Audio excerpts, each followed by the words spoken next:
দেখো এদিকে, দেখো এখন টপিকস হচ্ছে কি অ্যালকোহল থেকে অ্যালকিন।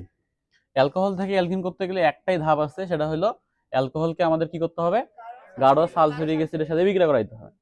এই অ্যালকোহলকে যদি আমরা গাঢ় সালফিউরিক অ্যাসিড প্রভাবকের উপস্থিতিতে নিয়ে যাই, তাহলে ও পানি তার সঙ্গে কি উৎপাদন করবে, অ্যালকিন। যেমন এখানে একটা বিক্রিয়া দিয়ে রাখছে CH3CH2OH, এটা হচ্ছে কিন্তু অ্যালকোহল। কিভাবে চিনলাম এটা অ্যালকোহল? OH আছে, ঠিক আছে, OH মূলক থাকলেই হচ্ছে অ্যালকোহল যৌগ।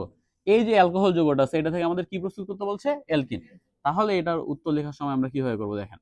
তাহলে অ্যালকোহল যৌগটা আমরা লিখবো CH3CH2OH। এটা থেকে যদি আমরা অ্যালকিন প্রস্তুত করতে চাই, আমাদের এখানে প্রভাবক হিসেবে কাকে দিতে হবে, গাঢ় সালফিউরিক অ্যাসিডকে দিতে হবে। প্রভাবক হিসেবে কে থাকবে, গাঢ় সালফিউরিক অ্যাসিড। আগে উৎপাদন করবে হইলো পানি। কি উৎপাদন করবে, পানি উৎপাদন করবে আগে। তাহলে আমরা একটা কাজ করতে পারি, এখন এইখান থেকে আমরা পানিটা বাদ দিয়ে দিই, এই যে H2O বাদ। তাহলে এখানে কি থাকতেছে, কার্বন থাকতেছে কয়টা, দুইটা। আর হাইড্রোজেন এখানে তিনটার, এখানে একটা কয়টা হইলো, চারটা। তাহলে এটাই কিন্তু অ্যালকিন। তুমি ডিরেক্ট এটা এখানে বসাই দিতে পারো C2H4, অথবা তুমি এটাকে গাঠনিক করে বসাইতে পারো। গাঠনিক কিভাবে করবা, কার্বন কয়টা আছে এখানে, দুইটা, এক দুই। আর এটা তো অ্যালকিন যৌগ, তাই না? কিভাবে চিনলাম, 2 দুগুণা 4, কার্বনের সাথে 2 গুণ করে H মিলে গেছে না? এরকম কার্বনের সাথে যদি 2 গুণ করে H মিলে যায়, তাহলে তো সে অ্যালকিন, অ্যালকিন না? তাহলে এটা অ্যালকিন যৌগ বুঝে গেছি। এখন অ্যালকিন মানে কি করতে হয়, শেষেরটাতে ডাবল বন্ড দিতে হয়।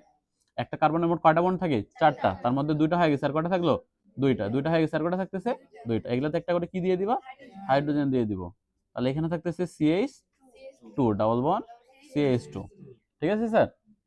এই যে যৌগটা আমরা এখন এইটার পরিবর্তে এইটাও বসাইতে পারি, অথবা আমরা এখানে এইভাবেও লিখতে পারি CH2 ডাবল বন্ড CH2। হয় এটা লিখবা, না হয় এটা লিখবা, গাঠনিক করে লিখলে বেশি ভালো হয়। তাহলে এই যে অ্যালকিন প্রস্তুত হয়ে গেল। আবার এটা এখানে, এখানে কি দিছে, এখানে দিছে ইথানল। ইথানল না দিয়ে প্রোপানলও দিতে পারে, যেমন এরকম যৌগ দিতে পারে CH3 CH2 CH2OH। এটা থেকেও যদি আমরা প্রস্তুত করতে চাই, তাহলে গাঢ় সালফিউরিক অ্যাসিড দিব। প্রভাবক আগে উৎপাদন করবে কি, পানি, H2O, তাই না? আগে কি উৎপাদন করবে, পানি উৎপাদন করবে, H2O। আচ্ছা, তাহলে আগে পানি উৎপাদন করতেছে। এখন পানি মানে এখান থেকে H2Oটা কি করবো, আমরা বাদ দিয়ে দিব। কার্বন কয়টা আছে না, একটা, দুইটা, তিনটা। এই যে কার্বন হলো তিনটা, আর হাইড্রোজেন 3, 2 এ 5, আর একে 6। তো তুমি ডিরেক্ট এখানে বসিয়ে দিতে পারো C3H6, 3 দুগুণা 6, তার মানে অ্যালকিন যৌগ, এটা প্রোপিন হয়ে গেল। অথবা তুমি গাঠনিক করতে পারো, এখানে কার্বন কয়টা আছে, তিনটা, 1 2 3। আর অ্যালকিনের শেষে দিয়ে কয় বন্ড দিতে হয়, ডাবল বন্ড দিতে হয়।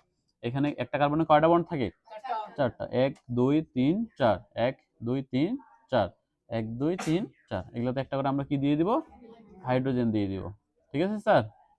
তাহলে এখানে কি হচ্ছে দেখেন, এখানে হচ্ছে CH3 CH double bond CH2। আমরা এটাও এখানে লিখতে পারি CH3 bond CH double bond CH2। এইভাবে হচ্ছে অ্যালকোহল থেকে অ্যালকিন প্রস্তুতি। ঠিক আছে স্যার?